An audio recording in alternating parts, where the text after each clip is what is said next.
Marketing gave you ADHD, but your brain isn't broken. The entire focus industry is. Here's what they don't want you to know. Oh, and by the way, if you can stay focused until the end of this video, congratulations. You don't need to watch it. Every single day, your brain is being deliberately scattered into a million pieces. And the best part? You're not just losing focus. You're being programmed to think it's normal. Think about it. When was the last time you could focus for more than 5 minutes without your brain screaming for a dopamine hit? Here's the truth bomb. Your brain actually knows exactly how to focus. It's not damaged. It's been hijacked. And I'm about to hand you the exact 8-step system to take it back. It will save you dozens of hours of reading and research. No fluff, no nonsense. Just science and book-backed strategies that the focus industry doesn't want you to discover. Ready to rewire your brain? Let's dive in. Step 1. Define and understand focus. All right, first things first. Let's decode what focus actually is, because spoiler alert, it's not just about staring really hard at things. Your brain actually juggles 3 different types of focus. Think of it like a Netflix subscription package. You've got your short-term focus for binge watching, concentrating on immediate tasks. Then there's your transitional focus, the coming up next feature that handles your planning and routines. And finally, your long-term focus, the watch list of your life goals. Now, here's where it gets interesting and a bit weird. Imagine your awareness as a glowing ball of light. Yes, I know it sounds like I'm about to sell you some crystals, but stay with me. Here's the mind-bending part. You're not actually your thoughts. You're the awareness watching them. Think of your mind as a chaotic group chat. And your awareness? That's you, the admin with the power to mute notifications. Mind-blowing, right? Wherever your awareness goes, that part of your mind gets stronger. Just like how that one friend somehow spots every typo in your messages. But wait, there's more. Your brain comes with its own built-in attention assistant. Think of it as your mental bouncer, filtering out the useless notifications, cat videos, and that same friend who keeps sending you memes during work hours. And in today's information economy, this bouncer is becoming more valuable than finding a matching sock pair in your laundry. Here's the real game changer. Understanding your attention patterns is like having the cheat codes to your own brain. Ever notice how you always end up on social media at exactly 3 p.m.? Or how you can't resist checking your phone when you're supposed to be working? That's not random. Those are patterns your brain has learned. And guess what? You can unlearn them. In this attention war zone we're living in, being able to focus deeply isn't just a nice-to-have anymore. It's your secret weapon. And unlike those focus apps you've downloaded and never opened, this actually works. Step 2. Clarify vision and goals. Now that you understand how your focus works, it's time for the uncomfortable part, figuring out what you actually want to focus on. Don't worry, this isn't another follow your passion speech that leads to you quitting your job to become a professional dolphin photographer.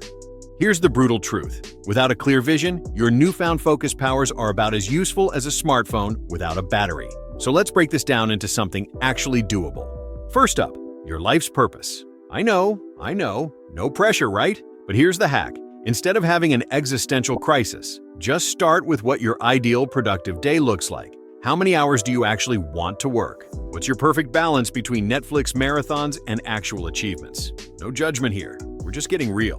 Think of your core values like your brain's GPS coordinates. Without them, you're just randomly driving around in circles, burning mental fuel. These values aren't just some fancy words you put on your vision board.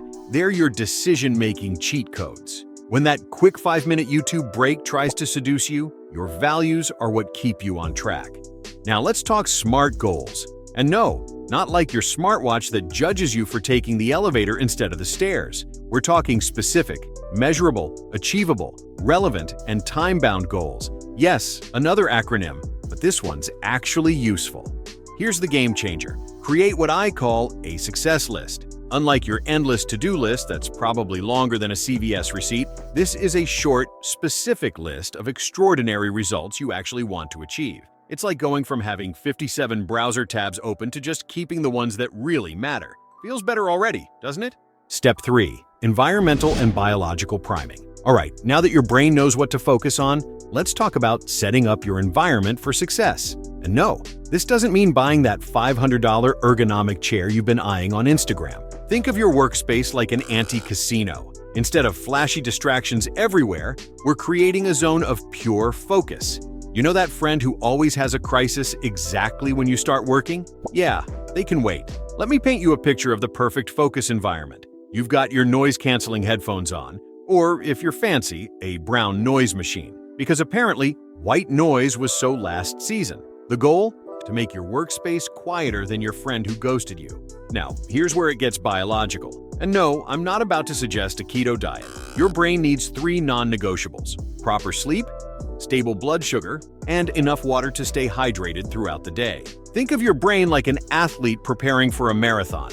You wouldn't run a race without proper fuel and rest, right? So why are you trying to focus on 3 hours of sleep and 5 espresso shots? 8 hours of sleep isn't just some number your mom made up. It's your brain's recovery time, clearing out all the mental fatigue from yesterday. And here's the cherry on top: lighting. Turns out, sitting in a dark room like a vampire isn't great for focus. You need bright, blue-enriched white light to keep your brain alert. It's like giving your brain its own personal sunshine minus the awkward tan lines.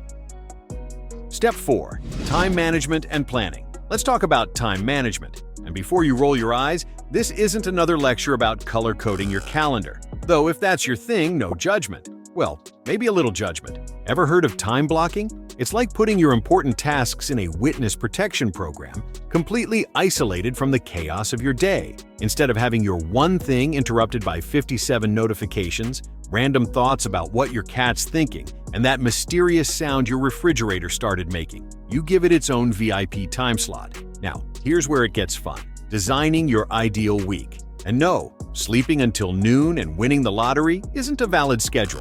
Think of your week like a show. You've got your performance time. That's when you're actually producing results. Rehearsal time. That's when you're planning and preparing. And backstage time. That's when you're recharging and resting. But here's the real game changer.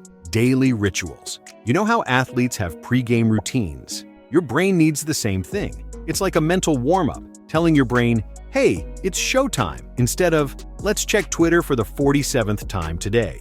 And for those huge tasks that make you want to change your name and move to another country, break them down. If eating an elephant feels overwhelming, which it should, that's weird, start with a bite-sized piece. See what I did there? Last but not least, prioritization. Not everything on your plate deserves the same attention as that new season of your favorite show. Rank your tasks based on importance and urgency. It's like running your brain's exclusive club. High-priority tasks get instant access, while those attention-seeking spam emails wait outside in the rain. Step 5. Mindfulness and mental discipline. Alright, now comes the part where you think I'm going to tell you to sit cross-legged and chant Plot twist. It's actually way simpler than that. Let's talk about mindful breathing. And before you skip ahead, this isn't some mystical practice. Think of your breath like your brain's home button. You know, that thing you frantically press when your phone freezes. Whenever your mind starts playing mental pinball with random thoughts, your breath brings you back to reality. Here's the thing about concentration. It's like a muscle, but instead of lifting weights, you're lifting your attention away from that guy who left you on red or that embarrassing thing you did years ago. Yeah, that one. It's still living rent-free in your head. Now, here's where it gets spicy. Emotional regulation. Your emotions are like that friend who always shows up uninvited to parties. You can't stop them from coming, but you can decide how long they get to stay. When anxiety or frustration crash your focus party, acknowledge them like, cool story, bro, but I'm busy right now. Let's talk about the elephant in the room. Distractions. They're not just annoying, they're a straight-up mental plague. But here's the hack. Instead of fighting them like they're your arch nemesis, just notice them. Oh look, there's my brain trying to convince me that I need to research why penguins have knees right now. Interesting. The secret sauce? Observing your thoughts without judgment. Think of yourself as a mental traffic cop. You're not trying to stop the traffic, you're just watching it flow by. When a thought tries to run a red light, gently guide it back to the right lane. Your breath. Step 6. Action-oriented techniques. Time to get into the real meat and potatoes, the actual doing part. Because all that theory is great, but eventually you need to, actually do something. First up, the one thing principle. It's exactly what it sounds like, picking the single most important task and treating it like the last episode of your favorite series. Instead of juggling tasks like a circus performer with ADHD, pour all your energy into that one thing that actually moves the needle. Now, let me introduce you to your new best friend, the Pomodoro technique. No, it's not a fancy pasta sauce. It's 25 minutes of focused work followed by a 5-minute break. Think of it like high-intensity interval training for your brain. Just like you can't sprint for 3 hours straight, your brain needs these strategic breaks to avoid turning into mental mush. Here's a revolutionary concept: single tasking. I know, in a world where being busy is basically a personality trait, this sounds almost illegal. But here's the truth bomb. Multitasking is just a fancy word for doing multiple things poorly at the same time. It's like trying to watch 2 Netflix shows simultaneously. You end up missing the best parts of both. And finally, the legendary 4D formula: dump, delegate, defer, or do. It's like having 4 boxes for your tasks: the trash box, the someone else's problem box, the later box, and the do it now box. No more task purgatory where items sit on your to-do list until they fossilize. The final secret? Just get started. That resistance you feel when starting a task, it's like that first step into a cold pool. The anticipation is always worse than actually doing it. Once you're in, you're in. Step 7.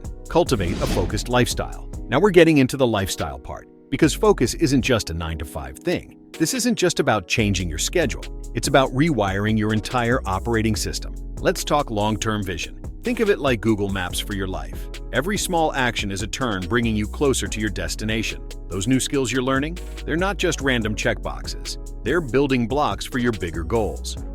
Here's where most people mess up. They practice like they're scrolling through social media, mindlessly and hoping something sticks. But deliberate practice? That's like following a workout plan instead of doing random exercises. Sure, it's less exciting, but you'll actually see results. Yeah, shocking, I know. Having a plan works better than winging it. Now, strategic learning.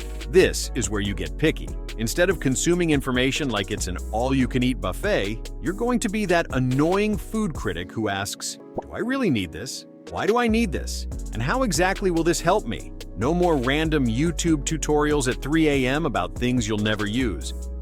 Here's the spicy part: mindfulness. Don't worry, I'm not going to make you hug a tree. This is about catching your mind when it wanders off like a toddler in a toy store. The goal isn't to chain it down, it's to notice when it's planning its great escape. And finally, embrace the suck. That discomfort you feel when you're not checking your phone every 2 minutes, that's your brain throwing a tantrum because it's not getting its usual dopamine candy. Let it cry it out. Think of it as rehab for your attention span.